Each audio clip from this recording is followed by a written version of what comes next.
Bonjour chers amis bien-aimés, je vous salue fraternellement en Jésus-Christ. Je vous salue tous qui nous écoutez dans toutes les parties du monde. Je ne veux pas oublier quiconque, donc je ne vais pas citer de contrées particulières et vous vous reconnaîtrez.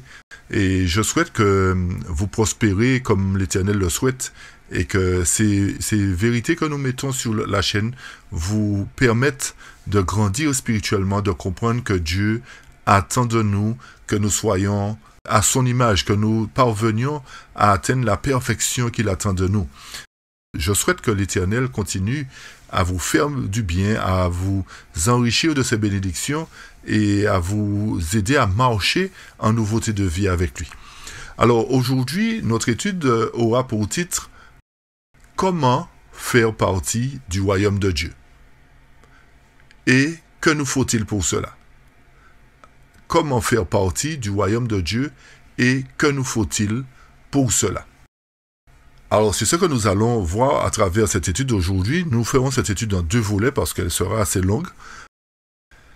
Alors, cette fois-ci, l'audio sera en live, chers amis. C'est-à-dire qu'à travers l'étude que nous avons faite avec notre groupe d'études, nous avons jugé bon de mettre cet audio en live, c'est-à-dire que vous allez entendre des gens parler, vous allez certainement entendre des amens, des choses de ce genre, mais c'est pour vous dire que c'est quelque chose qui a été fait en direct.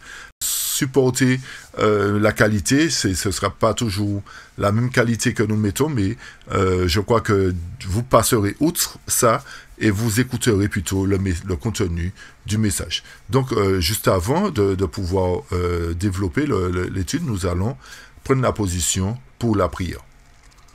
Éternel, Dieu de bonté, d'amour, de fidélité, merci pour ta grâce, ta bonté, ta fidélité, Seigneur. Merci pour tes bénédictions envers nous. Nous te demandons de nous pardonner de nos fautes, nos transgressions, et de nous laver dans le sang précieux de Jésus-Christ, Seigneur.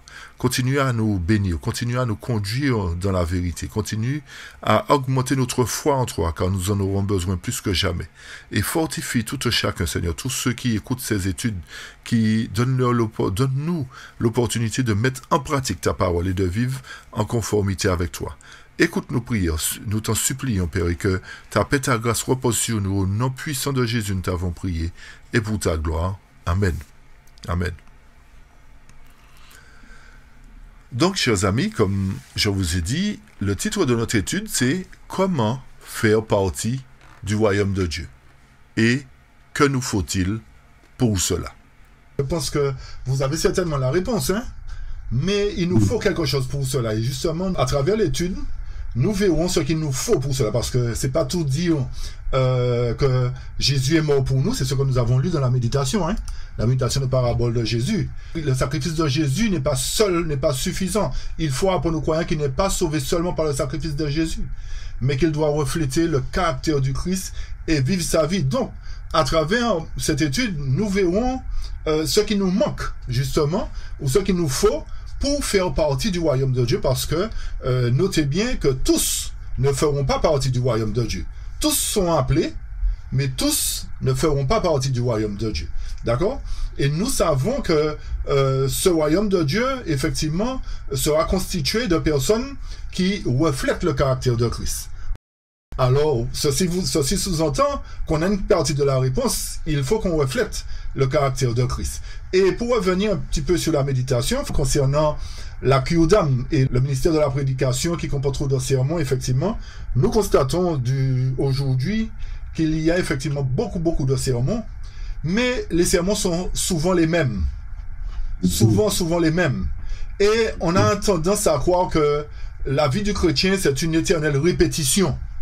Mais nous avons vu que cela ne suffit pas. Il faut une Kyudam. Qui dit Kyudam, et Maryse a donné une très belle explication de la Kyudam, hein, c'est aider justement les autres à comprendre qu'il ne suffit pas d'écouter des sermons, qu'il ne suffit pas de se baptiser, il ne suffit pas d'être baptisé seulement, mais il y a un cheminement avec Dieu pour aider ceux qui ne peuvent pas, qui n'ont pas encore compris, qui n'ont pas encore su comment entreprendre cette démarche. Cette cure d'âme, effectivement, passe par un travail auprès de tout un chacun, de tous ceux qui ont des difficultés, tous ceux qui risquent d'être étouffés par les épines, justement. Et nous verrons à travers l'étude aujourd'hui comment nous pouvons faire pour ne pas être étouffés parmi les épines.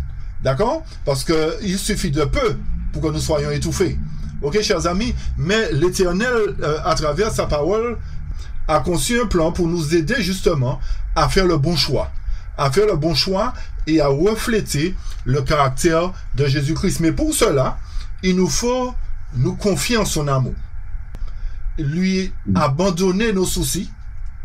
Quand nous disons abandonner les soucis à Dieu, ça veut dire nous décharger totalement. C'est vrai, nous le répétons, chers amis, mais nous avons du mal à le faire.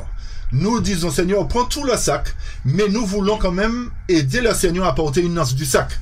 Non, chers amis, nous ne sommes pas capables d'apporter aucune anse du sac. Donnons à l'Éternel le sac entier et il va se charger de tous nos soucis.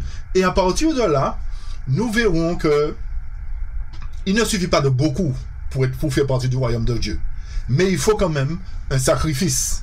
D'accord? Il faut un sacrifice. Sans sacrifice, nous ne pouvons pas parvenir à faire partie du royaume de Dieu. Mais non seulement ça, chers amis. L'Éternel, dans son amour, nous a donné un code à suivre. On va dire une loi à suivre. Un commandement à suivre. Pas seulement un commandement, mais des commandements à suivre.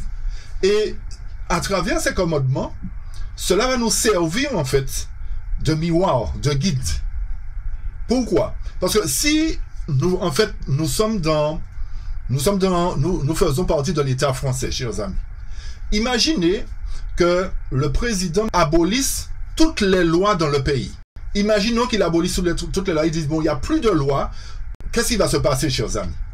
Chacun sera libre de faire ce qu'il veut. Chacun sera libre de faire comme il l'entend.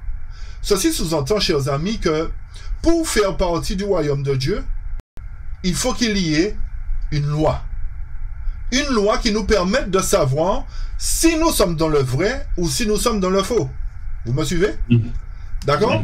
Et sans cette loi-là, nous ne pourrons pas faire partie du royaume de Dieu. C'est pour cette raison que nos frères, nos bien-aimés frères évangéliques, qui n'ont pas compris que la loi est importante, ont décidé de dire que la loi est abolie, chers amis. Mais un pays sans loi, un pays qui n'a pas de loi, règne l'anarchie. Il règne l'anarchie dans ce pays. C'est-à-dire que chaque personne va vouloir faire sa loi. Du moment que quelqu'un me dérange, ce sera, on va dire, la loi du Far West. Je pourrais prendre mon arme, comme aux États-Unis, dans certaines contrées, et dire que je vais éliminer telle personne, parce qu'il n'y a pas de loi. Je ne dis pas qu'il n'y a pas de loi aux États-Unis, hein, mais je veux dire comme par là que quand il n'y a plus de loi, en fait, il n'y a plus de frein. D'accord? Il n'y a plus de frein. Donc, la loi, en quelque sorte, est là pour nous servir de frein et pour nous aider à reconnaître là où nous fautons. Vous me suivez, chers amis? Je vais vous inviter justement à lire avec nous un premier passage qui se trouve dans Apocalypse 22, versets 14 et 15. Apocalypse 22, versets 14 et 15, qui nous dit ceci. Bénissons ceux qui font ces commandements, afin qu'ils puissent avoir droit à l'arbre de vie et puissent entrer par les portes de la ville.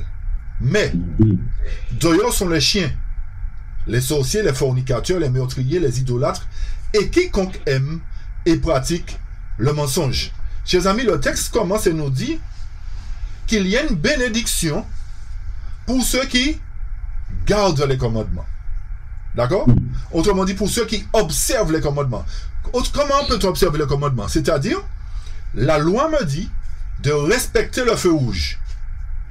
Je fais les commandements, c'est-à-dire, je pratique, j'observe le code de la route qui me dit de respecter le feu rouge. Pour quelle raison, chers amis? Parce qu'il se trouve que je suis dans un carrefour et qu'il y a d'autres voitures qui peuvent déboucher à droite et à gauche, en face, etc. Si donc, je n'observe pas les commandements de Dieu, je n'observe pas le code de la route, vous vous imaginez ce qui va m'arriver. si je brûle le feu rouge, l'intervenant qui viendra à ma droite va me heurter au risque que je perde ma vie. Donc, les commandements sont là pour nous préserver, en quelque sorte, de chuter. Vous me suivez, chers amis? Les commandements sont là pour nous servir de garde-fous. Ok? S'il n'y a pas de commandement, chers amis, comme j'ai dit, chacun est libre de faire ce qu'il veut. Mais le texte continue et nous dit que ceux qui observent ces commandements auront droit à l'arbre de vie. Cela sous-entend que ceux qui n'observent pas, qui ne font pas ces commandements, n'auront pas droit à l'arbre de vie. Autrement dit, ils ne seront pas membres du royaume de Dieu. D'accord? Et non seulement ça, ils ne pourront pas entrer par la porte de la ville. C'est-à-dire qu'ils regarderont la ville de loin. D'accord? Et si on regarde la ville de loin, c'est qu'il y a un problème, chers amis. Ok? Si nous sommes dans la condition, nous regardons la ville de loin, c'est que nous sommes déjà perdus. Ok? Alors, notez particulièrement que quand je rapporte cela aux 10 vierges, chers amis, les 5 vierges folles ont su qu'elles sont perdues, hein, chers amis. Vous comprenez ce que je dis? Lorsque elles sont venues, elles ont frappé à la porte était fermée, et que l'Éternel leur a dit d'aller chercher, c'est qu'elles ont su qu'elles sont perdues. Autrement dit, tous ceux qui ne font pas les commandements de Dieu, avant leur destruction, sauront qu'ils sont perdus. Vous me suivez? D'accord? Ils sauront ceux qu'ils sont perdus. Et le texte nous dit, d'ailleurs les chiens. Pourquoi l'Éternel traite? Est-ce que ça veut dire que ce sont des chiens physiquement? Est-ce que c'est des animaux? Que d'ailleurs les chiens, non? Est-ce que c'est ce que ça veut dire? Non, chers amis.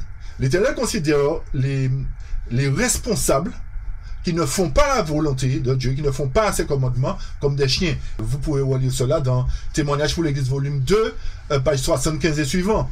D'accord? Donc, les chiens sont représentés en quelque sorte comme des gens qui étaient investis d'une mission, mais qui n'ont pas accompli leur mission. Lorsque vous avez un chien, chers amis, c'est pour faire quoi? Pour faire joli? Ou bien pour vous servir, on va dire de garde, ou encore pour vous signaler qu'il y a un problème, chers amis, qu'il y a un intrus qui veut entrer chez vous. Un chien est en quelque sorte une alarme pour nous faire savoir qu'il y a un intrus. Ok, donc, quand l'Éternel dit dehors les chiens, dehors ceux qui devraient faire sonner l'alarme, qui devaient avertir le peuple, mais qui ne l'ont pas fait. Vous me suivez?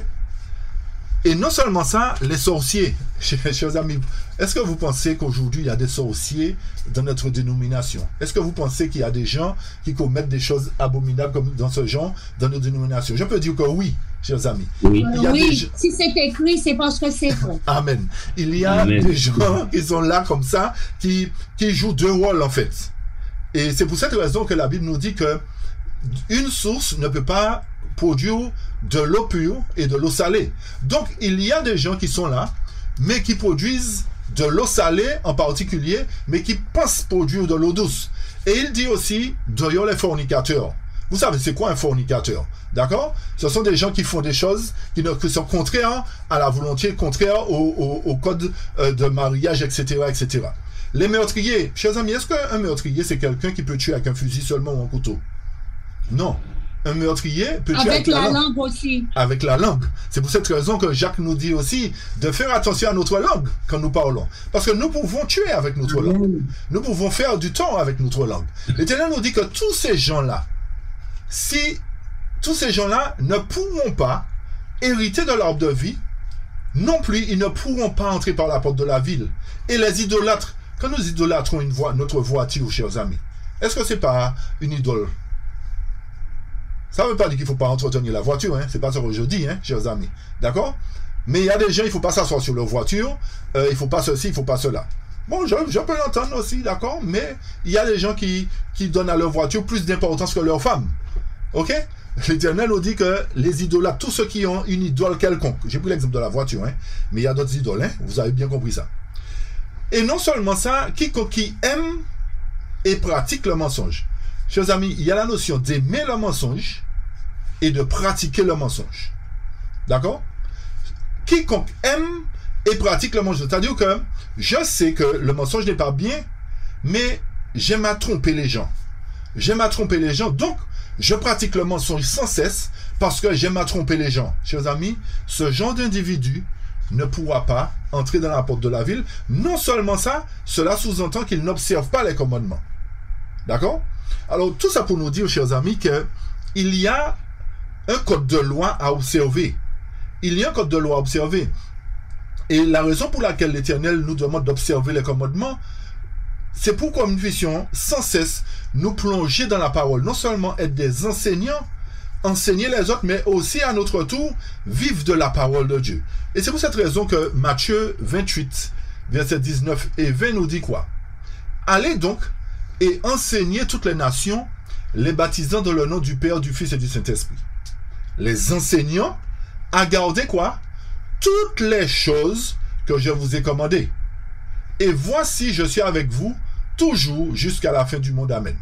Donc, le fait d'observer la loi nous amène aussi à être des enseignants, d'accord? À enseigner toutes les nations, mais en les amenant à se baptiser au nom du Père, du Fils et du Saint-Esprit. Mais est-ce que cela s'arrête à ça seulement, chers amis? Est-ce que c'est le fait d'enseigner et de baptiser qui font de nous des citoyens du royaume de Dieu? Est-ce que ça suffit ou est-ce qu'il nous faut autre chose? Donc, le baptême est une chose, d'accord? L'enseignement est une chose, mais il faut pour cela garder les commandements par-dessus tout, parce que nous pouvons être baptisés, mais n'observons pas les commandements. Vous me suivez? Beaucoup aujourd'hui sont baptisés, sont sur les registres d'église, mais ne peuvent pas observer les commandements. Cela sous-entend quoi, chers amis?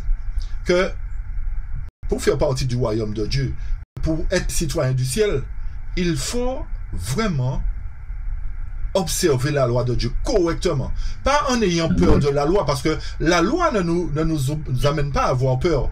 Quand je reviens sur le code de la route ne me pousse pas à avoir peur, chers amis. D'accord? Ça ne me pousse pas à avoir peur. Donc, nous ne devons pas observer la loi comme ayant peur de la loi, parce que la loi va nous faire subir un châtiment. Chers amis, si nous observons le code de la route, est-ce qu'il y a un châtiment? Non. Il n'y a pas de châtiment. Vous me suivez? Donc, la loi n'est pas là pour nous faire peur, mais la loi est là pour nous rappeler qu'il y a le péché qui existe. C'est ça la loi. C'est pour cette raison que la loi est là. La loi est là pour nous rappeler que le péché existait déjà avant notre naissance. Vous me suivez, chers amis? Donc, ceci sous-entend que la loi de Dieu existait bien avant que le monde ne soit créé. Ok, chers amis? Et alors, comprenez bien au verset 20 que nous devons enseigner toutes les nations, mais nous devons les enseigner à faire quoi? À regarder toutes les choses que Dieu nous a commandées. Et quelles sont les choses que Dieu nous a commandées?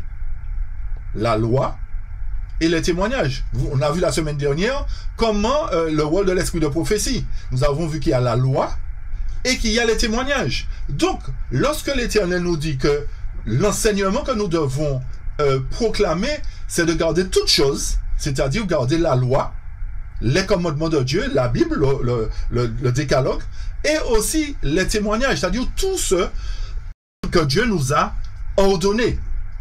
Et l'Éternel nous dit que quand nous ferons cela, il sera avec nous jusqu'à la fin du monde. Est-ce que c'est bien ce que le texte nous dit là?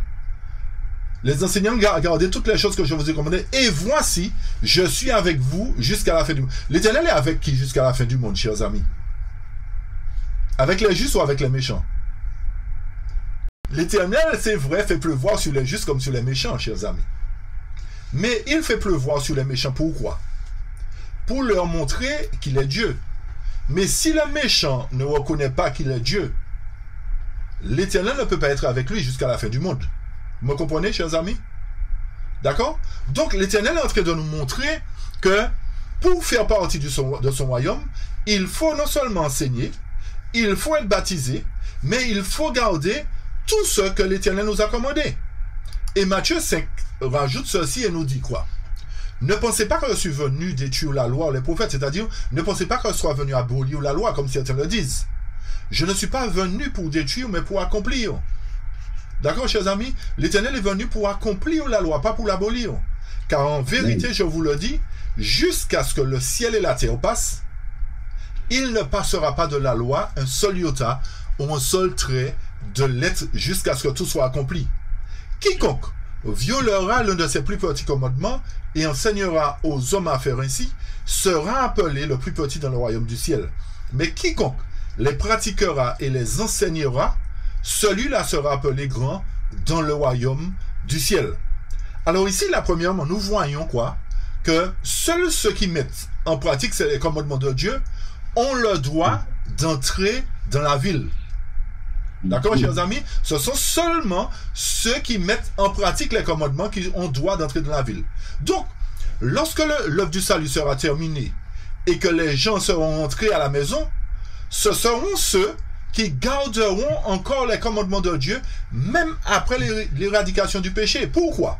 Parce que le verset 18 nous dit, et retenez bien, que la loi ne va pas se terminer avec la fin du monde, chers amis. Vous comprenez bien ce que je dis? La loi ne sera pas abolie quand Jésus va revenir nous chercher. Puisque le texte nous dit, jusqu'à ce que le ciel et la terre passent, il ne passera pas de la loi un seul iota. Donc, chers amis, est-ce que le ciel va durer éternellement? Oui. Oui. D'accord. Est-ce que la terre va durer éternellement? Oui, elle sera simplement renouvelée. Donc, tant qu'il y a un ciel et tant qu'il y a la terre, même si nous sommes dans la nouvelle terre, il y aura toujours la loi de Dieu qui sera présente au milieu de nous, chers amis. Amen. Parce que nous montrons par là qu'aucun gouvernement ne peut pas éradiquer sa loi, ne peut pas mettre de côté sa loi. Donc, le gouvernement de Dieu, même si nous sommes sauvés, aura une loi qui régira le gouvernement de Dieu. Ok? Puisque l'Éternel nous dit quoi? Nous dit que le péché, même si le péché ne peut néanmoins pas être éradiqué tant que la loi est transgressée, car sa transgression est péché. Et le texte nous dit, les commandements de Dieu sont éternels. Et ce n'est que lorsque les chrétiens commenceront à vivre la vie que la parole de Dieu préconise qu'ils se retrouveront au-dessus de la loi. À partir de ce moment-là, ils seront libérés de la transgression de la loi, chers amis. Donc, cela voudrait dire que lorsque nous serons avec Christ, nous serons libérés de la transgression de la loi. C'est-à-dire que la loi de Dieu sera implantée en nous. Ok? Amen. Et à partir de ce moment-là, on ne dira pas si je commets une infraction, parce qu'il n'y aura pas d'infraction à commettre. Vous me suivez, chers amis? Ok? Puisque la loi sera au-dedans de nous. Alors l'Éternel nous montre bien que si la loi est au-dedans de nous et que nous ne commettrons pas d'infraction, c'est que la loi ne sera pas abolie, même dans le royaume de Dieu. Vous me suivez, chers amis? D'accord? Puisque, analysez bien encore, l'univers est régi par des lois, chers amis. On appelle ça le droit de la pesanteur. Et les scientifiques aujourd'hui ont prouvé qu'il y a un Dieu qui existe. Et ce sont pas des petits scientifiques, chers amis. Ce ne sont pas des petits scientifiques. Ils ont prouvé aujourd'hui qu'il y a un Dieu qui existe. Même s'ils ne l'appellent pas Dieu, mais ils l'appellent l'être suprême, chers amis. Ils ont reconnu qu'il y a un Dieu qui a créé tout ça. Pourquoi? L'Éternel permet toutes ces choses parce que dans le passé, il y a de ceux qui ont joué le rôle de l'ennemi et qui ont proclamé qu'il n'y a pas de Dieu. Mais comme nous arrivons vers la fin des temps, l'Éternel se révèle à ses enfants. Il se révèle aussi aux scientifiques pour leur dire, écoutez, vous étudiez les mathématiques, mais les mathématiques prouvent que c'est moi qui ai mis ça en place. Parce que la loi de l'empesanteur, c'est non seulement une loi physique, mais une loi mathématique, chers amis. Donc, ceci nous montre que l'Éternel, s'il enlève la loi, chers amis, tout l'univers dans lequel nous sommes va disparaître ou bien va entrer dans un conflit pas possible. Vous me suivez, chers amis? C'est-à-dire que le soleil ne va plus rester à sa place, la lune ne va plus rester à sa place, Neptune va passer à gauche, à droite, etc. Ceci sous-entend que s'il n'y a plus de loi, l'univers sera en décadence. Vous me suivez? Donc, en fait, tout ça pour nous dire que la loi demeurera tant que Dieu existera. Amen. Me suivez, chers amis? La loi existera tant que Dieu existera. Donc, nous observons la loi parce que nous voulons faire partie du royaume de Dieu. Que nous faut-il pour cela, chers amis? Observer la loi, sinon nous ne pouvons pas faire partie du royaume de Dieu. Ok, chers amis? Alors, si les commandements de Dieu sont éternels, comme j'ai dit, ils doivent toujours exister. Le sabbat qui a été fait et sanctifié au cours de la semaine de la création, avant que le péché ne vienne, est contenu dans les commandements. Donc, depuis l'éternité, le sabbat existait. Simplement, Dieu l'a donné à l'homme pour lui dire, voilà, Dieu a mis 7 jours de la création pour dire, voilà, il y a un jour que je veux que tu observes. Ceci sous-entend que, comme la loi de Dieu ne va pas s'abolir, le sabbat non plus ne sera pas aboli. Okay? Amen. Ceci sous-entend que nous observerons aussi le sabbat, même en étant dans le royaume. Donc, si on n'observe pas la loi, ou on observe une partie de la loi, comprenez bien qu'on ne peut pas faire partie non plus du royaume de Dieu. Cela sous-entend que tout chacun, à un moment donné, doit observer le sabbat. Donc, vous comprenez pour quelle raison il y a une grande foule qui doit sortir du monde aussi pour être amenée à observer les commandements de Dieu.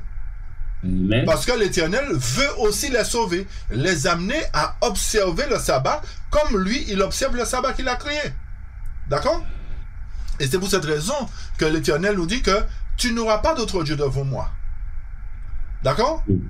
Et en fait, le même commandement qui a dit que tu n'avais pas d'autre Dieu devant moi, alors que l'homme n'était pas encore en vie, existait déjà. Puisque Satan a voulu prendre la place de Dieu même dans le ciel. L'Éternel lui a dit non, c'est pas comme ça que ça se passe. Il y a une loi qui régit mon univers là, mon royaume là. Tu peux pas venir et puis prétendre que tu vas changer ma loi.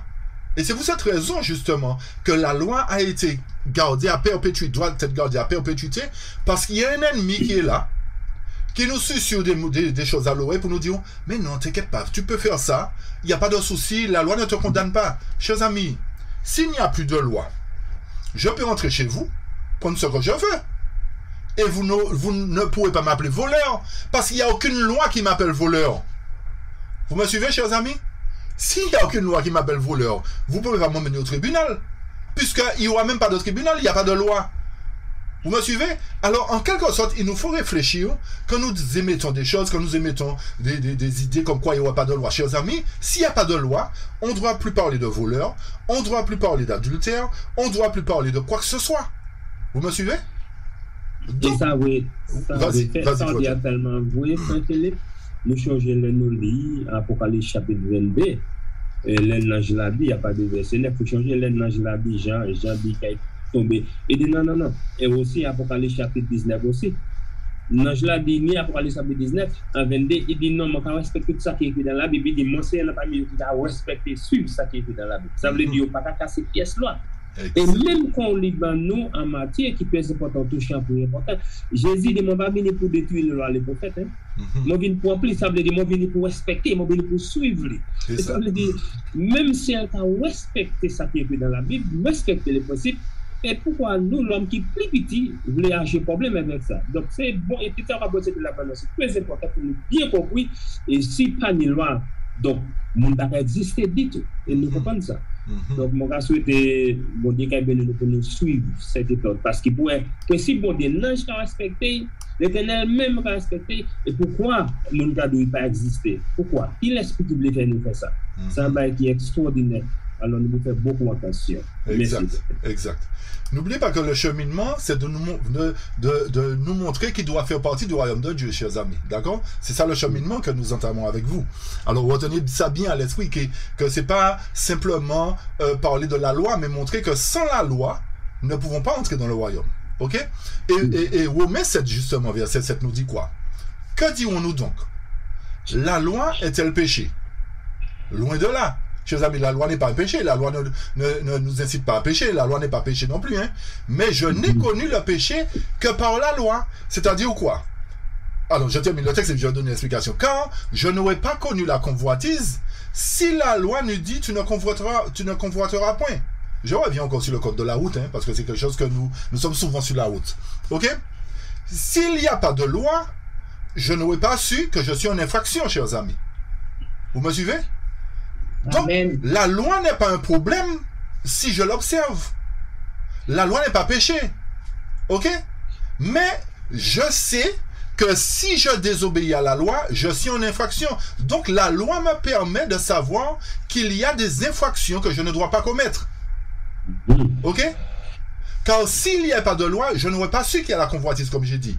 Je n'aurais pas su qu'il y a le mensonge. Je n'aurais pas su qu'il y a l'adultère. Je n'aurais pas su qu'il y a l'idolâtrie. C'est la loi qui me permet de savoir qu'il y a toutes ces choses. Et comme la loi est là pour me faire savoir qu'il y a toutes ces choses, il y a une lutte qui entre en moi. Pourquoi? Parce que il y a ce qu'on appelle l'homme intérieur, le vieil homme. Mais aussi, il y a ce qu'on appelle l'Esprit Saint qui est à côté. Donc, la loi est là pour me permettre de réfléchir, pour savoir dans quelle direction je vais. Ok, chers amis? La loi est là pour me montrer dans quelle direction je vais. Si je suis le vieil homme, ou si je suis la voix de l'Esprit Saint. Vous me suivez? Donc, si j'observe la loi comme il se doit, ok, je serai conduit par l'Esprit Saint et non ma propre chair. Je ne serai pas soumis à mes désirs, ok, mais je serai soumis aux désirs de l'Esprit. Retenez une chose, chers amis, c'est que la chair a de l'expérience.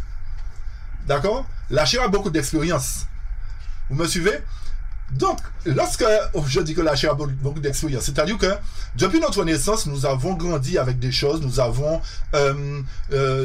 sommes enrichis de certaines connaissances, de certaines choses, mais qui nous poussent, en fait, à faire de la chair notre appui, à nous appuyer sur notre propre volonté. La chair a de l'expérience. Mais, en fait, nous ne devons pas utiliser cette expérience-là comme un prétexte pour continuer à pécher. Vous me suivez? Mais nous devons justement dire à la chair, non, l'expérience que tu as acquise, c'est pas pour moi, c'est pas bon pour moi en fait. Parce que automatiquement, cette expérience-là que la chair a acquise va nous pousser sans cesse à la convoitise. Lorsque nous allons voir notre voisin avec sa belle voiture, ah, j'aurais aimé avoir une voiture comme lui, hein, ou j'aurais aimé avoir une maison comme lui. Nous avons déjà convoité, chers amis. Parce que la chair a de l'expérience. La chair n'a pas... quand je parle de la chair, chers amis, c'est le mauvais caractère. Hein. Le mauvais caractère n'a pas pris naissance lorsque nous avons atteint l'âge de 40 ans, de 50 ans. Hein. D'accord? Le mauvais caractère a pris naissance avec nous. C'est-à-dire, lorsque nous sommes nés, lorsque nous avons été engendrés, le mauvais caractère était déjà en nous. C'est vrai qu'on parle de bébé innocent, mais le péché est déjà dans le bébé. Vous me suivez, chers amis? Donc, nous grandissons avec ces choses-là, et c'est pour cette raison que j'ai dit que la chair a de l'expérience. Parce que le péché n'est pas venu à un moment, lorsque nous avons atteint l'âge de maturité, mais le péché était déjà là. C'est pour cette raison que l'Éternel a donné à l'homme la loi pour lui permettre de savoir qu'il y a des infractions à ne pas commettre. Sinon, l'homme va subir les conséquences. D'accord? Et à partir de là, vous voyez que à travers Romains, Paul place les 10 commandements dans le contexte de l'évangile. Oui, Frère John, vas-y. Tout le monde qui a suivi là, je vais en minute pour un biblio pour lire parce que nous est extraordinaire là, c'est important parce que moi souhaite après tout ça nous va bien comprendre Romains chapitre 7 Romains chapitre 8 moi veux dire tout le monde pour un biblio pour suivre là parce que c'est important pour nous là. Pardon parce que pour suivre exactement ça va dire c'est ça qui est là. Très bien, gloire à Dieu. Moi souhaiter yo point rapidement. On va souhaiter ça, et puis grâce à Dieu. Ok, très bien, Frère John.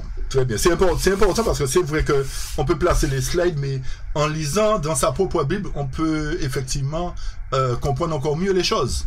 On peut mieux encore comprendre les choses. C'est très important ce que tu dis. Tout à fait. Tout à fait.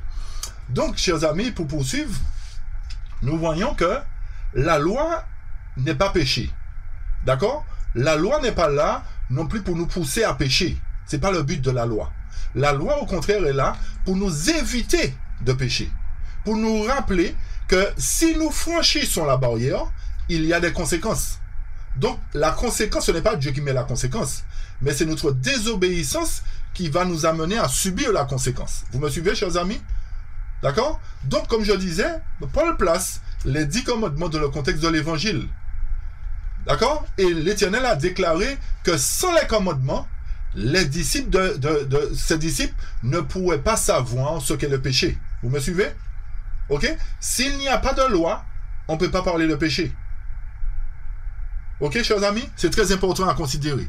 Donc, alertons nos frères et sœurs évangéliques pour leur dire, mais réfléchissons un peu. Réfléchissons. Nous ne pouvons pas dire que la loi est abolie. Nous ne pouvons pas dire qu'il n'y a pas de loi. Comme j'ai dit, sinon nous ne pourrons pas parler de mensonge. Nous ne pourrons pas parler de vol. Nous ne pourrons pas dire que Philippe est entré chez moi, il a volé mes affaires. Non, le vol vient parce que la loi était là pour me faire savoir que c'est un vol que j'ai commis. Ok? D'accord, chers amis? Nous poursuivons toujours dans Romains 7, cette fois-ci, versets 8 à 10. Romains 7, 8 à 10. Le texte nous dit, « Et le péché saisissant l'occasion, produisit en moi par le commandement toutes sortes de convoitises. Car sans la loi, le péché est mort. Pour moi, étant autrefois sans loi, je vivais. Mais, quand le commandement vint, le péché reprit vie, et moi je mourus. Ainsi, le commandement qui conduit à la vie se trouva pour moi conduire à la mort. » Chers amis, ici, là, nous voyons que la loi ne sauve pas. La loi ne sauve pas, mais elle condamne simplement. Et que sans la loi, le péché ne saurait exister, chers amis. Rappelez-vous que la loi n'a pas sauvé Adam et Ève. Mais la loi a jugé Adam et Ève. D'accord? Et la loi les a jugés indignes de la vie. La loi les a jugés indignes de rester en Éden. La loi donc les condamna à mort. Me suivez? Donc la loi est là pour nous comme un enseignant de la justice. Vous me suivez? La loi est simplement un enseignant de la justice, mais la loi n'est pas un sauveur. Ok, chers amis? Je reprends ça. Le texte nous dit, « Et le péché saisissant l'occasion, produisit en moi par le commandement toutes sortes de convoitises. Car sans la loi, le péché est mort. » Ça revient en quelque sorte à ce qu'on disait tout à l'heure. S'il n'y a pas de loi, je ne peux pas savoir que je pêche. Parce qu'il n'y a aucun article de loi qui me pousse à savoir que j'ai péché. D'accord? Donc, nous comprenons bien que la loi, en quelque sorte, est là pour nous enseigner simplement. La loi n'est pas là pour nous sauver, parce que c'est Jésus qui sauve. Mais Jésus nous sauve par l'intermédiaire de la loi, chers amis. Vous me suivez? Jésus nous sauve par l'intermédiaire de la loi. Donc, quand nous analysons la fin du texte, le verset 10, le texte nous dit, « Ainsi, le commandement qui conduit à la vie se trouva pour moi conduire à la mort. » Donc, si je n'observe pas la loi comme étant un garant, un enseignant de la justice, forcément, si je désobéis, cette loi-là va me condamner, va me conduire à la mort. Mais si je l'observe, la loi ne sera pas pour moi un enseignant qui me conduit à la mort, mais contrairement, il va me conduire à la vie.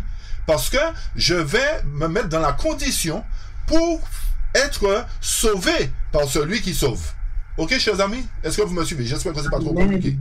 Ok? Amen, amen. Comme je dis, chers amis, c'est Jésus qui sauve. Mais Jésus nous sauve parce que nous observons sa loi. Donc, celui qui n'observe pas la loi ne peut pas être sauvé par Jésus-Christ. Autrement dit, il ne peut pas faire partie du royaume de Dieu. Alors, puisque le texte nous dit aussi, pour moi, étant autrefois sans loi, je vivais, mais quand le commandement vint, le péché reprit vie, et moi je mourus. Ceci voudrait dire quoi? Ça voudrait dire que il y a des gens, effectivement, dans le monde aujourd'hui, qui ne connaissent pas forcément la loi, mais qui vivent leur vie d'une manière, comment dirais-je, qui vivent leur vie comme ça. Mais qui pour autant ne font pas forcément des choses mauvaises, hein? D'accord? Ils vivent comme ça. Mais lorsque le commandement arrive, lorsqu'ils ont pris conscience qu'il y a une loi, qu'il y a des commandements, ils ont pris conscience, l'enseignement leur a été donné, et ils ont pris conscience qu'il y a des commandements qui sont en vigueur. Qu'est-ce qui s'est passé en eux? Ils ont pris conscience que la vie qu'ils avaient vécue au départ était une vie sans commandement, et à partir du moment où la loi est venue, ils ont pris conscience qu'il y a un péché, qu'il y a la conséquence de la désobéissance de la loi. Donc, le péché a pris naissance, a repris vie en eux, parce que la loi est venue leur montrer qu'il y avait un péché. Mais tant qu'ils n'avaient pas la loi, ils ne savaient pas qu'il y avait péché. Vous me suivez, chers amis? Amen. Ok? Donc, l'Éternel est en train de nous dire, là, chers amis, que tant qu'il y a commandement, on saura qu'il y a le péché qui était là. Ok? Mais n'oubliez pas que dans le royaume de Dieu, il n'y aura plus péché, hein, mais le commandement sera là quand même. On poursuit. Romains 7, versets 12 à 14. Le texte nous dit, la loi donc est sainte, et le commandement est saint, juste et bon. Ce qui est bon, a-t-il donc été pour moi une cause de mort? Loin de là. Mais le péché, afin qu'il se manifestât comme le péché, afin qu'il se manifestât comme le péché, en me donnant la mort par ce qui est bon, et que, par le commandement, il devait condamnable au plus haut point. Nous savons en effet que la loi est spirituelle, mais moi je suis charnel, vendu au péché. Ceci voudrait dire quoi, chers amis? Que le peuple qui obéit à une loi d'État pense qu'elle est plus excellente, qu'elle est un excellent statut de liberté. C'est-à-dire quand l'État met une loi devant nous, nous pensons que c'est pour notre bien. Rappelez-vous ce qu'on a vécu dernièrement. Ok, on va pas parler, on va pas citer de quoi que ce soit, hein, mais rappelez-vous. Il y a beaucoup qui ont dit, mais c'est une bonne chose d'aller dans ce sens-là. C'est une bonne chose. On pense que, parce que c'est l'État qui a décidé, eh bien, on peut aller dans ce sens-là. On peut adhérer à certaines choses. Alors, rappelez-vous, on a dit, pour être libre, pour pouvoir aller et venir, il faut que vous acceptiez ça. Alors, certains l'ont pris comme quelque chose de bon. Pourtant, c'était une loi. Ok, chers amis? Mais, pour ceux qui se complaisent dans le péché, la loi est anathème. Ça veut dire quoi? Ça veut dire quoi? Ça veut dire que, pour ceux qui sont dans le péché, il n'y a pas de loi qui existe. La loi n'est pas là. C'est-à-dire qu'on peut vivre notre vie comme bon nous sommes. Ok? Mais ceux qui ont observé la loi, même par le gouvernement, se sont dit en eux-mêmes, mais à ce moment-là, on sera libre. On sera libre. Vous me suivez? Pourtant, la loi que le gouvernement avait mis en place n'était pas forcément une bonne loi. Mais certains ont dit que nous serons libres. Mais en fait, quand ils se sont rendus compte qu'entre parenthèses, ils n'étaient pas libres. Hein? D'accord. Bon. Mais tout ça pour dire que ceux qui se complaisent dans le péché, pour eux, il n'y a pas de loi. Et l'Éternel ne veut pas que nous soyons de ces gens-là, en fait. Mais l'Éternel veut que nous reconnaissions que la loi est sainte. Et que s'il n'y a pas de loi, nous ne pouvons pas prétendre entrer dans le royaume de Dieu. Si nous n'observons pas la loi, nous ne pouvons pas prétendre entrer dans le royaume de Dieu. Et c'est pour cette raison que Romain Paul nous dit que la loi est sainte. La loi est sainte, en fait. La loi est bonne. La loi, c'est quelque chose de bénéfique pour vous. Si vous n'avez pas de loi, vous ne pouvez pas avoir le bénéfice du salut. Ok? Le texte poursuit nous dit, mais le péché, afin qu'il se manifestât comme le péché en me donnant la mort par ce qui est bon et par le commandement, il devait être condamnable au plus haut point. Le texte est en train de nous dire encore, chers amis, que se passerait-il s'il n'y avait pas de loi dans le royaume de Dieu? Pas de loi contre le crime, contre le vol, contre l'envie ou la jalousie. Je pose la question à chacun de vous, qui aimerait être dans le royaume de Dieu alors qu'il n'y a pas de loi, chers amis, ne serait-ce que pour un court moment? Qui voudrait faire partie du royaume de Dieu s'il y a encore des crimes, s'il y a du vol, s'il y a de l'envie, de la jalousie? Est-ce que nous pensons que dans le royaume de Dieu, nous serons amenés à trouver ces choses? Chers amis, dans le royaume, l'Éternel nous confirme qu'il n'y aura pas de crime, qu'il n'y aura pas de vol.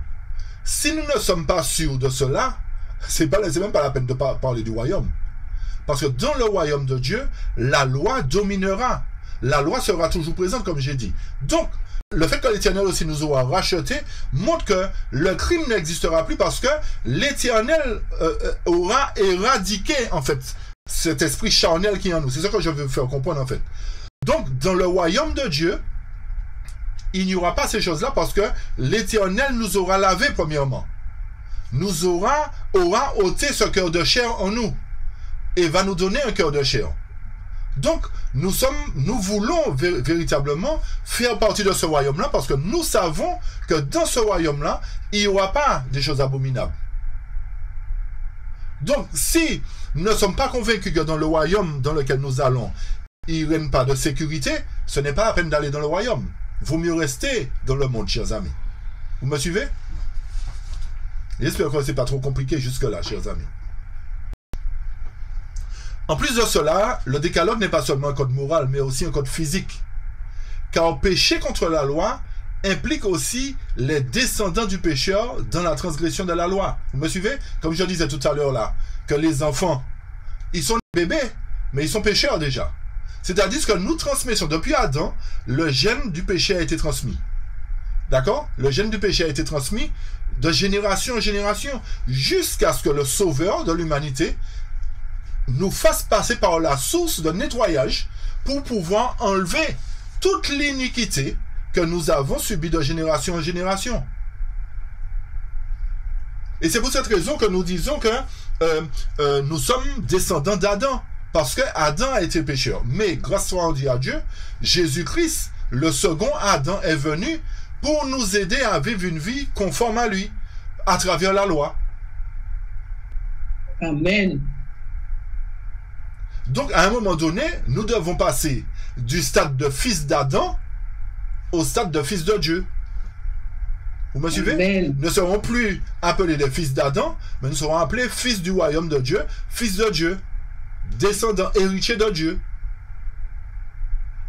Et Paul nous interpelle encore, en quelque sorte, dans Romains 7, verset 15, où Paul nous dit, « Car je ne sais pas ce que je fais, je ne fais point ce que je veux, je fais ce que je hais. » Est-ce que ça vous est pas arrivé, chers amis, de vous trouver dans cette situation-là, vous dire, mais je ne comprends pas pourquoi je fais ça. Je fais des choses, mais je ne comprends pas pourquoi je fais ça. Et pourtant, je n'aime pas ça, hein, mais je le fais quand même. Chers amis, comme je disais tout à l'heure, nous sommes charnels. Et il y a un vieil homme qui est là, qui est toujours en train de nous titiller, de nous dire, mais non, t'inquiète pas, il n'y a pas de problème. Du moment que tu crois en Dieu, du moment que tu t'es fait baptiser, il n'y a pas de souci, tu n'as plus rien à faire, tu peux te croiser les bras et tu vas être sauvé. Chers amis, est-ce que ce n'est pas ce que nous entendons souvent? C'est ce que nous entendons le plus souvent. Une fois sauvé, toujours sauvé. C'est ce que nous entendons. Une fois que nous sommes baptisés, nous n'avons plus rien à craindre. Et c'est ce qui fait que nous restions dans le péché et que nous nourrissons le vieil homme, chers amis. C'est ça le problème. Parce que, d'après la méditation, il y a beaucoup de prédications, beaucoup de sermons, mais pas assez de cure d'âme. Pour nous permettre de comprendre, non, ça ne suffit pas d'être baptisé. Mais il faut que nous puissions nous remettre en question et dire au vieil homme, j'en ai assez de t'entendre là. Tu te tais et je vais donner la priorité à l'esprit. Est-ce que nous sommes capables de faire ça? Est-ce que quand le vieil homme vient à nous tenter, parce que la loi nous a dit, tu ne voleras point. Mais nous avons vu un beau stylo dans le magasin et nous dit, ah mais mon stylo, l'ennemi vient nous dire, ah mais oui, bah, ton stylo est en panne, ton stylo ne fonctionne pas bien. Alors le stylo, regarde à droite, regarde à gauche, et puis fais ça glisser dans ta chemise, etc. Ou bien peu importe, dans ton sac. Chers amis, le vieil homme, le vieil homme sera toujours là pour nous rappeler que nous sommes des pécheurs. Pour nous faire pécher en fait. Le vieil homme sera toujours là pour nous faire pécher. Mais l'Éternel, dans son amour, nous a donné la loi. Et à côté de la loi, il a mis son Esprit Saint. Vous me suivez? Donc, il y a le vieil homme, la loi et l'Esprit Saint. Vous me suivez? Le vieil homme veut nous pousser à faire ce qui n'est pas bon. Donc, lorsque nous nous sommes laissés emporter par le vieil homme, qu'est-ce qui se passe? Nous sommes tristes. Ah, Seigneur, pourquoi j'ai fait ça? Ah, je ne devais pas faire ça. Aïe, aïe, aïe, aïe, je suis tombé. Mais comment je vais faire? Est-ce que Dieu va me pardonner? Tout ça, en fait, enclenche un processus de culpabilité pour nous empêcher de recevoir la grâce de Dieu. Vous me suivez, chers amis? Lorsque le vieil homme nous pousse à pécher, il ne nous lâche pas comme ça. Une fois que nous avons péché, nous entrons dans ce processus où nous nous posons des questions, mais je ne fais que la même chose. Malgré le fait que j'ai pris l'Éternel pour ce péché-là, je le recommets sans arrêt. Comment je peux faire pour sortir? L'Éternel ne va pas me pardonner à un moment donné. En fait, l'ennemi utilise cela pour nous faire entrer dans un processus de culpabilité et nous faire oublier qu'il y a la loi qui est là, non pour nous condamner, mais pour nous sauver, et qu'il y a aussi l'Esprit Saint qui nous interpelle pour nous dire, mais non, l'Éternel, tu es tombé, mais relève-toi, l'Éternel est là pour te relever. D'accord? Donc, lorsque l'ennemi, effectivement, à travers le vieil homme, vient nous dire, t'inquiète pas, tu es baptisé, tu es déjà sauvé d'office, tu n'as pas besoin d'observer la loi, tu n'as pas besoin de t'inquiéter pour ça, tu peux prendre le stylo, c'est pas un problème, tu avais besoin, tu peux prendre le stylo. Chers amis, aujourd'hui, si nous voulons faire partie du royaume de Dieu, nous devons non seulement pas prendre le stylo, mais nous ne devons pas convoiter. Nous ne devons pas calomnier. Nous ne devons pas faire des choses qui sont contraires à la loi. Parce que la loi nous dit, tu ne calomnieras point. Tu ne porteras point de faux témoignages. Ce n'est pas la loi, n'a pas seulement le vol en son sein et l'adultère, chers amis. Parce qu'on a tendance à croire que c'est l'adultère le plus gros et les autres sont des plus petits. Non. Toutes les lois sont équivalentes, chers amis. La loi est égale à elle-même. Ok? Il n'y a pas de plus grosse loi et de plus petite loi. Donc, ceci nous fait comprendre que lorsque nous péchons sans cesse et que nous nous trouvons dans cette condition-là, c'est parce que nous n'avons pas su faire taire le vieil homme. Ça vous est déjà arrivé, chers amis, quand vous avez faim, ou vous avez dit à manger, ça fait 1 heure de temps, hein, mais vous sentez que vous avez faim encore. Ou bien 2 heures après, vous avez faim. Qu'est-ce que vous faites en général? Vous allez dans le réfrigérateur, ou bien s'il y a quelque chose, vous mangez. Ok? Mais avez-vous déjà fait l'expérience en disant à votre corps, tu n'as pas faim, tu n'auras pas à manger? Est-ce que vous allez faire cette expérience-là? Je l'ai déjà fait, chers amis. Et je peux vous dire que lorsque vous prenez autorité sur votre corps, il obéit. Il obéit par la grâce de Dieu. Ceci voudrait dire, chers amis, que l'Éternel nous a donné le pouvoir de devenir enfants de Dieu et de remporter la victoire sur nos défauts de caractère. Et à partir de ce moment-là, nous ne ferons plus ce que nous ne voulons pas faire. Parce que le vieil homme va se taire à chaque fois que nous laisserons l'Esprit de Dieu et les commandements nous enseigner. Vous me suivez? Amen. D'accord, chers amis? Si nous ne faisons pas ce travail-là, forcément, nous serons vaincus et nous ne ferons pas partie du royaume de Dieu. Parce que nous laisserons le vieil homme qui a de l'expérience prendre le dessus sur nous. Et c'est pour cette raison que Paul dit ça. Mais remarquez que quand vous lisez la vie de Paul, chers amis, Paul était déjà arrivé quand même à un certain stade de maturité spirituelle, hein, lorsqu'il a dit ça. Hein. Ok, chers amis? Paul n'était pas un vil pécheur invétéré. Non. Paul était déjà arrivé à un stade. Cela voudrait dire quoi, chers amis? Que si toutefois nous arrivons à pécher, cela ne doit pas être un péché volontaire. C'est juste une parenthèse, hein? Mais un péché accidentel, je ne dis pas qu'il faut faire des péchés par accident, c'est pas ce que je pousse à faire, hein, chers amis, d'accord? Mais le péché ne doit pas être quelque chose de volontaire. Ok? Le péché, en fait, vaut mieux qu'il n'y ait pas de péché du tout. D'accord? Vaut mieux qu'il n'y ait pas de péché du tout. Mais, s'il arrive que nous péchions, l'Éternel, reconnaît qu'il lit le cœur, saura que nous n'avons pas fait les choses volontairement. Donc, nous devons, comme Paul, nous remettre en question aussi. Nous dire, mais Seigneur, pourquoi je fais les choses que je ne veux pas faire? Et pourquoi je fais les choses que je hais? C'est parce que quoi? Le péché est en moi. Et pour éradiquer le péché, je dois l'empêcher de parler. Je dois empêcher au vieil homme de parler. Et tant que je vais donner au vieil homme, je vais fermer la bouche au vieil homme, qui c'est qui va prendre qui doit la bouche ouverte, chers amis, qui va parler pour moi? Si je ferme la bouche au vieil homme, qui va parler pour moi? L'Esprit Saint. La loi va parler pour moi. Parce que je vais regarder la loi comme étant un moyen qui m'empêche de pécher, comme étant un enseignant qui m'empêche de pécher. Vous me suivez, chers amis? Nous aurons à lutter tant que nous serons dans ce corps de péché.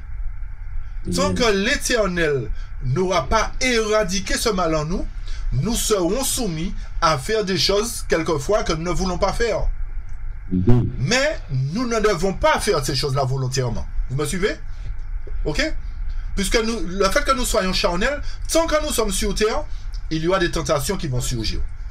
Mais nous devons fermer les yeux aux tentations et dire à l'Esprit Saint, ouvre mes yeux sur la loi. Ouvre mes yeux afin que la loi soit pour moi un guide. Me rappeler que si j'enfreins la loi, c'est moi qui vais subir les conséquences. C'est pas la loi qui va subir les conséquences, chers amis. C'est moi qui vais subir les conséquences. La loi ne va rien subir du tout. Parce que la loi est là simplement pour ouvrir mes yeux. Ouvrir mes yeux, me dire attention, il y a un trou devant toi, ne va pas là. Maintenant, si je veux y aller, c'est pas la loi qui m'a poussé à aller, hein, chers amis. Hein. Vous me suivez? Mais c'est parce que je voulais aller par là. Ok? Donc, le plus souvent, la loi est là pour nous aider à ne pas avoir de convoitise. Et c'est la convoitise qui nous pousse à pécher, hein, chers amis. S'il n'y a pas de convoitise, il n'y a pas de péché non plus. Vous me suivez? Et s'il n'y a pas de loi, on ne peut pas parler de convoitise. Donc, tout est lié. Ok? La loi est là pour nous permettre de comprendre qu'il y a une convoitise. Et la convoitise n'est pas encore péché. Mais si nous écoutons le vieil homme, nous allons tomber... Bon, la convoitise c'est péché quand même, mais pardon. Hein? La convoitise c'est péché, mais ça va nous pousser à aller plus loin. D'accord? Je me reprends. La convoitise c'est péché, mais ça va nous pousser à aller beaucoup plus loin. Ok? Donc, chers amis, si nous voulons vraiment être membres du royaume de Dieu, nous devons faire le vieil homme. Et le verset 16 nous dit, oh, si je fais ce que je ne veux pas, je reconnais par là que la loi est bonne. Vous me suivez? Puisque la loi est là pour m'empêcher de faire des choses qui ne soient pas bonnes. Ok? Donc, si je ne désobéis pas à la loi, je ne vais pas subir les conséquences. Donc, à ce moment-là, je vais savoir que la loi est bonne. Heureusement qu'il y avait la loi parce que je ne vais pas subir les conséquences. Vous me suivez, chers amis?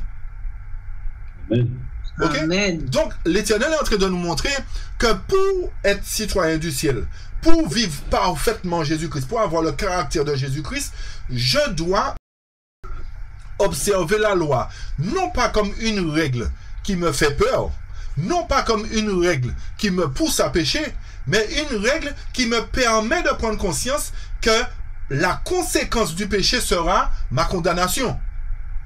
Vous me suivez? D'accord? Il y a une condamnation derrière. Donc, l'Éternel est en train de nous dire, à travers le verset 16, si je fais ce que je ne veux pas, c'est parce que la loi était là. C'est parce que j'ai respecté la loi. Chers amis, en respectant la loi, nous respectons Dieu. Amen. Celui qui ne respecte pas la loi ne respecte pas Dieu. De même, celui qui n'observe pas la loi que met le gouvernement en place ne respecte pas le gouvernement. Vous me suivez, chers amis? Automatiquement, vous êtes appelé un hors-la-loi ou encore un complotiste, peu importe, etc. Donc, ceci nous sous-entend, chers amis, que le fait que les gouvernements possèdent des lois aujourd'hui, c'est parce qu'ils ont pris cette loi-là en quelque part. Vous me suivez, chers amis? Si un gouvernement, tous les gouvernements ont des lois aujourd'hui, c'est parce qu'ils l'ont pris en quelque part. Où ils l'ont pris, chers amis? De la parole de Dieu. Parce que la loi a toujours existé dans la parole de Dieu. Donc, le gouvernement aujourd'hui qui n'a pas de loi, n'a pas de Dieu. Ou il refuse de reconnaître qu'il y a Dieu. Oui, mais... Vas-y, Fodja. Philippe Sandi a tellement oui. On dit un bail là qui est important là, parce qu'on dit Jésus c'est exemple nous. Oui, l'Éternel c'est exemple nous, mais il vient nous exemple, il dit m'a venu pour casser la loi, m'a venu pour contrôler les lois, m'a venu pour violer les lois, m'a venu pour respecter, m'a venu pour obéir la loi, pour suivre. Donc si Jésus même dit il obéit la loi et suivre, c'est exactement, il ne peut pas faire les mêmes choses. Il ne peut pas casser pièce loi, il marche sur ça. Et très important pour nous prendre conscience, ça on dit tellement vrai. Donc ça veut dire si nous pas suivre Jésus, nous pouvons respecter cette méthode devant nous, pas seulement les péchés, mais aussi respecter tous les principes, toutes les directives. Donc c'est clair. Donc, ça, on dit tellement oui. Donc, ça veut dire, si j'ai dit cet exemple, nous pourrons subir de toute façon, pas seule façon, en toute bagaille. Pas seulement prêcher, manger, tout ça est fait, mais aussi, loi respecter, principe bon Dieu, les mêmes choses. Exactement, tout à fait. Ça veut dire que, effectivement, si nous aimons voler, admettons, nous aimons voler, et que nous nous abstenons de voler, nous reconnaîtrons par là que non seulement la loi est bonne, mais Dieu est bon. Parce qu'il n'y a pas de condamnation pour nous. Et cela revient à dire effectivement que je respecte, j'honore Dieu, comme lui-même a honoré sa loi. Vous me suivez? Dieu n'est pas en contradiction avec sa loi. Alors il faut qu'on se rappelle vraiment, chers amis, qu'on mette ça dans notre tête, que tant que nous allons désobéir à la loi, nous déshonorons Dieu. Il faut qu'on retienne ça. Si nous désobéissons à la loi, nous déshonorons Dieu. Ne pouvons pas dire que nous sommes citoyens du ciel et nous déshonorons la loi. Donc ceci voudrait dire que en observant la loi, on honore l'Éternel, on élève le nom de l'Éternel. Et quand on élève le nom de l'Éternel, chers amis, l'Éternel nous élève aussi. Quand nous honorons Dieu, l'Éternel nous honore aussi. D'accord? Donc, celui qui ne met pas en pratique la loi ne peut pas prétendre être sauvé parce qu'il déshonore Dieu. Vous me suivez? Alors, nous ne pouvons pas dire que nous sommes sauvés déjà par le baptême, nous sommes sauvés par le sacrifice de Jésus, et que nous calomnions sans cesse, ou nous disons du mal, nous faisons des choses qui sont contraires à la loi, et nous prétendons être sauvés. Non, l'Éternel n'est pas divisé avec lui-même. L'Éternel n'est pas divisé. Il a mis la loi, c'est pour nous sauver. C'est pas pour nous condamner, en fait. Mais nous connaissons la condamnation par le fait que nous avons péché. Ok? Voilà, oui, vas-y. Non, ça, on dit tellement oui, Philippe, parce que loi ou gouvernement, et là, regardez, là, vous permettez, fait, l'Angleterre qui permettait la libération qui a thème, c'est que c'est les mêmes. Nous, c'est même loi bon Dieu, ils pour faire gouvernement, ils marchent bien, pour dire sur voler, nous va arrêter, c'est même loi bon Dieu, peut-être qu'ils vont en loi pour faire gouvernement, ils fonctionnent correctement. Et nous, nous, exemple de ça, de France. Nous, c'est pour aller capocher l'évangile France. France, pas Bible, il brûle les Bibles. Et nous, ça qui passe. Nous, ça qui passe. Nous, la mort, nous, Martin, nous, bagaille qui passe. Nous, maintenant, diable utiliser France. C'est première nation qui jamais brûlé les Bibles. Et nous, ça qui passe. Nous, monde qui mort, nous, crime qui fait. Ça veut dire nous, nous, exemple de France. Même en de respecter le principe bon Dieu, ça qui vote. Et aujourd'hui, la pensée française qui fonctionne maintenant. Parce que le petit bon, loi est respecté, par rapport aux partis normalement. Donc, ça veut dire si pas de loi, nous allons changer de bonne c'est normal, mais nous esquêter dans le monde, c'est clair. C'est ça. Exact. Mais c'est ça, parce que on va pas te toucher ça, mais effectivement, quand tu dis fraude, c'est très vrai ce que tu dis. Le gouvernement français, bon, il a des lois, il est régi par des lois, mais en fait, il n'honore pas Dieu. D'accord? Mais il a pris les lois où, en fait, qu'il met en évidence. Ça prouve bien qu'il avait la loi en quelque part, mais le fait qu'il ait rejeté Dieu, et il veut prétendre que Dieu n'est pas au sein de son gouvernement, c'est un fait. Mais la loi qu'il a là vient de Dieu, en fait. La loi vient de Dieu. Aucun pays n'a inventé une loi, ou pas aucun n'a inventé une loi, n'a décidé de mettre une loi en place. Chaque pays a connu la loi quand il a pris naissance. D'accord? Chaque pays connaissait déjà une règle de loi, parce que la loi est venue depuis la création du monde. Ok? D'accord. On va au verset 17 à 23. Romains 7, pardon, 17 à 23. Alors n'oubliez pas que tout ceci, c'est pour nous montrer, quoi, chers amis? D'après le titre, comment faire partie du royaume de Dieu. Et qu'est-ce qu'il nous faut faire pour cela? N'oubliez pas, c'est ça le but de notre étude. Alors nous avons vu qu'il nous faut observer la loi, la loi est là pour nous servir d'enseignant, de guide. Et Romains 7, 17, 23 nous dit, maintenant donc, ce n'est plus moi qui le fais. Vous vous rappelez pourquoi? Alors, on reprend les deux textes là pour bien comprendre pourquoi Romains, la suite nous dit ça. Hein. Le verset 15 nous disait, car je ne sais pas ce que je fais, je ne fais point ce que je veux, je fais ce que je hais. Le verset 16 nous dit, or, si je fais ce que je ne veux pas, je reconnais que par là que la loi est bonne. Et le verset 17 nous dit, maintenant donc, ce n'est plus moi qui le fais, mais c'est le péché qui demeure en moi. Car je sais qu'en moi, c'est-à-dire dans ma chair, ne demeure aucune bonne chose. Car le vouloir est présent en moi, mais je ne trouve pas comment accomplir ce qui est bien. Vous comprenez tout ce qu'on disait tout à l'heure, chers amis? Le verset 19 nous dit, « Car le bien que je veux faire, je ne fais pas. Mais le mal que je ne veux pas faire, je le fais. Or, si je fais ce que je ne veux pas, ce n'est plus moi qui le fais, mais c'est le péché qui demeure en moi. »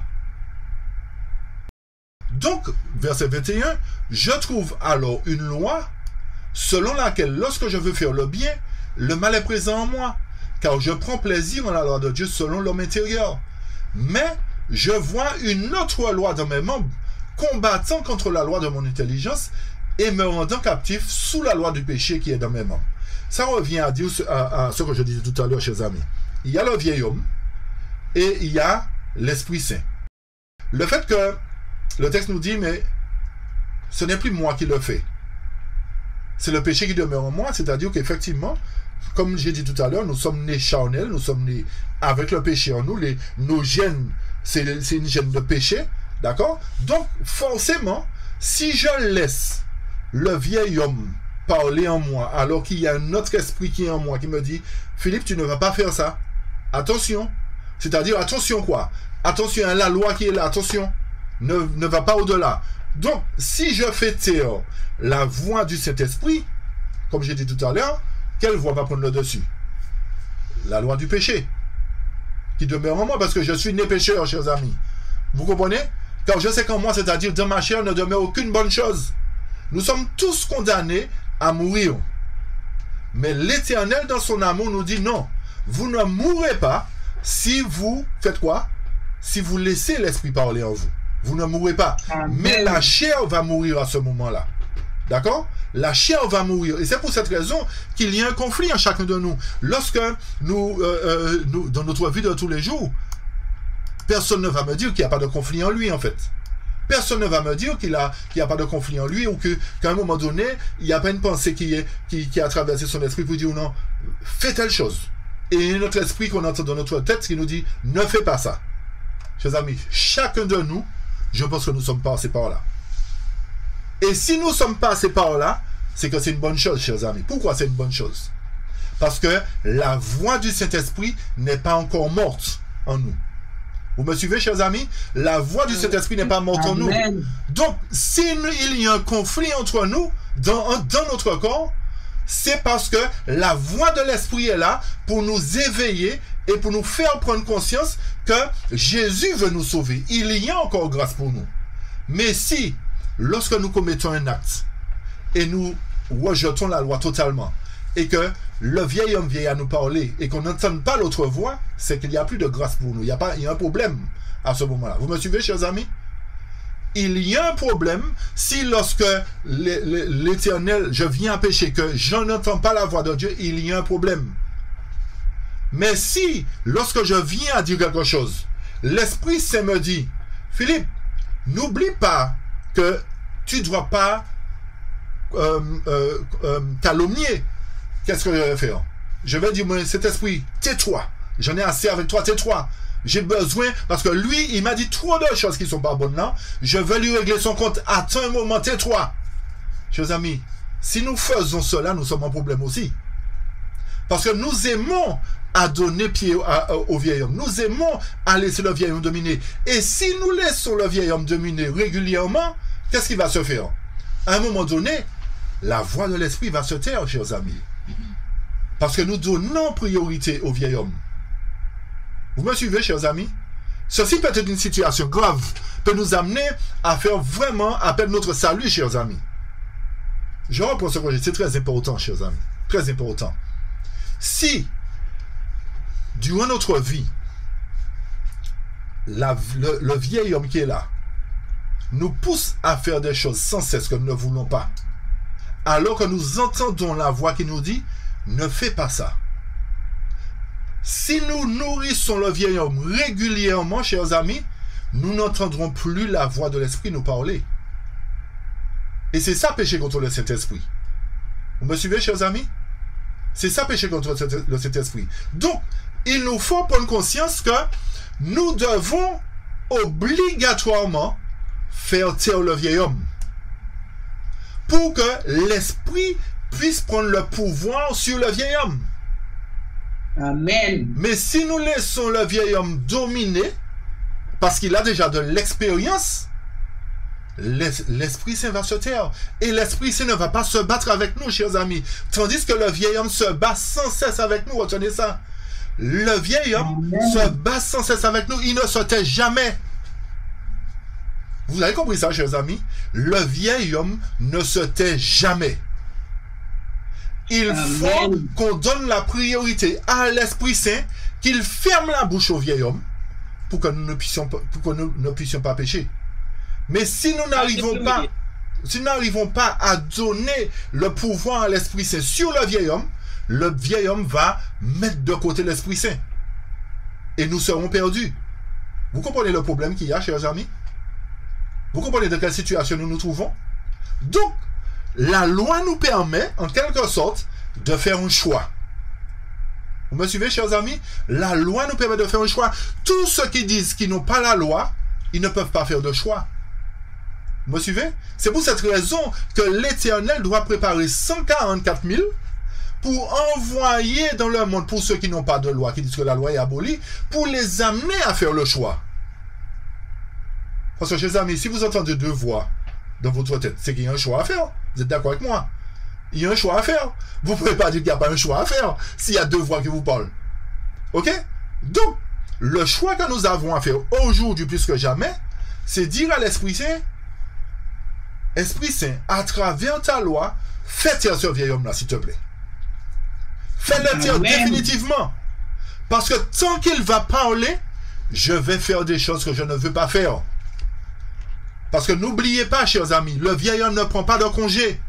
Il est comme l'ennemi. Le vieil homme ne prend pas de congé, il ne se fatigue jamais.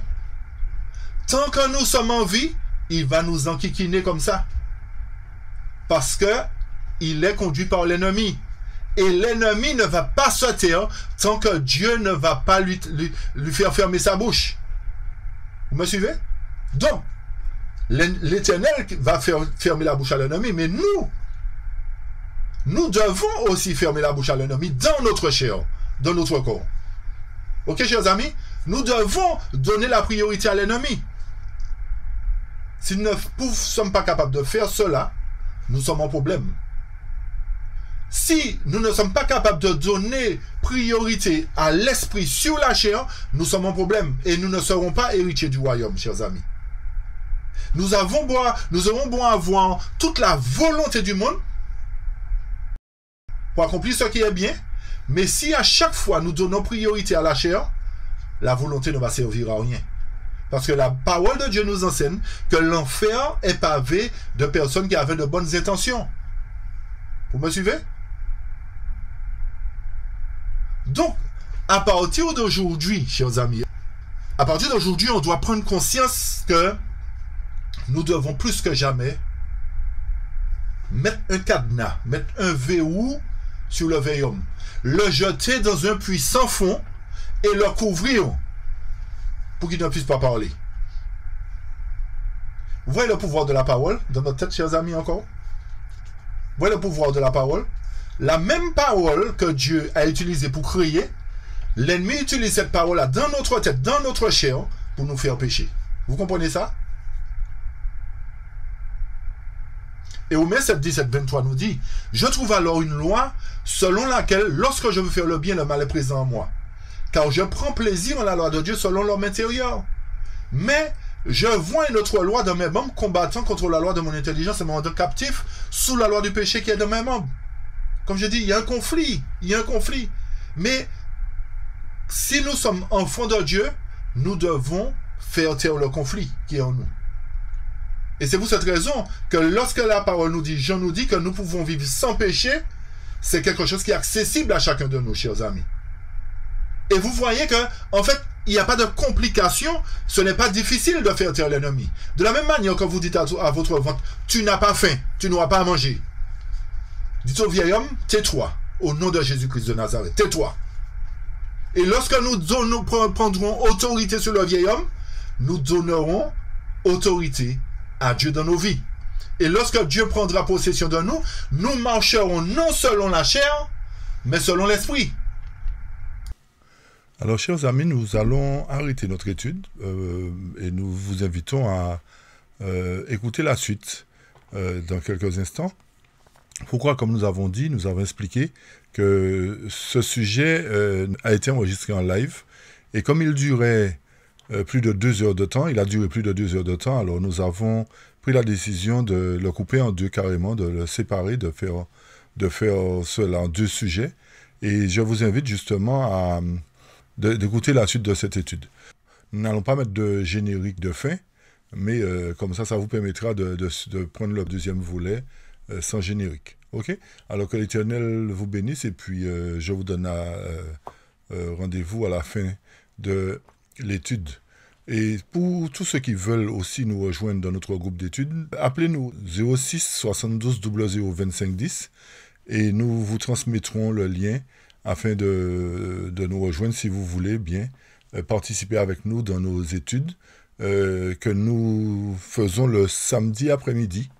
Le samedi après-midi pour la métropole. Ceux qui ne peuvent pas aller au temple le samedi matin, par exemple, se joignent à nous aussi. Il y a de ceux qui ne peuvent pas aller au temple, qui sont malades, ou ceux qui le veulent peuvent se joindre à nous le samedi matin pour les Antilles. D'accord? Alors, je reprends. Notre groupe d'études fonctionne le samedi après-midi, ok, pour la métropole. Et pour les Antilles, c'est le samedi matin pour ceux qui ne peuvent pas aller au temple, ok, qui ont envie de suivre avec nous ces études. Alors, je vous retransmets le numéro de téléphone 06 72 00 25 10 et appelez-nous. Laissez-nous un message si toutefois nous ne répondons pas du premier coup. Laissez-nous un message et votre numéro de téléphone afin qu'on puisse vous contacter à nouveau et vous envoyer le lien par l'adresse que vous nous transmettrez. Ok, mais que Dieu vous bénisse et je vous laisse écouter la suite de l'étude. À bientôt. Bye bye.